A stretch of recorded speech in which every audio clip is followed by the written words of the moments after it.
বিশাল বড় লোকের তোর বিয়ে ঠিক করেছিস, তুই কিন্তু একটা কথা বললি না। এই বাড়িতে তোর বিয়ে দিয়ে ছাড়বো।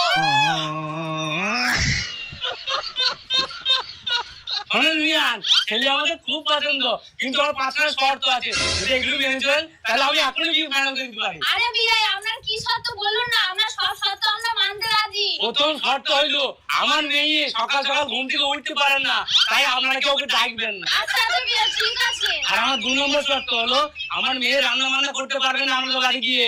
আমরা ছেলেকে বলে রান্না করে নিতে, হ্যাঁ, তাই ওকে রান্না করার জন্য জোর করবেন না। আচ্ছা বিয়ে কোনো ব্যাপার নেই, আমরা জোর করবো না। আর আমার 3 নম্বর শর্ত হলো আমার মেয়ের জিনিসপত্র কেউ যেন হাত না দেয়, হাত দিলে আমার মেয়ে আবার রেগে যায়। আচ্ছা ঠিক আছে বিয়ে, আমরা কোনো জিনিসে হাত দেবো না, দরকারই বা কি। আর আমার 4 নম্বর শর্ত হলো আমার মেয়ে জামা কাপড় কাচতে পারে না, ওটা আমরা ছেলেকে বলবেন কেচে দিতে। আচ্ছা ঠিক আছে বিয়ে, আমার ছেলে দিয়ে দেবে। আর আমার 5 নম্বর শর্ত হলো আমার মেয়ের পায়ে খুব ব্যথা করে।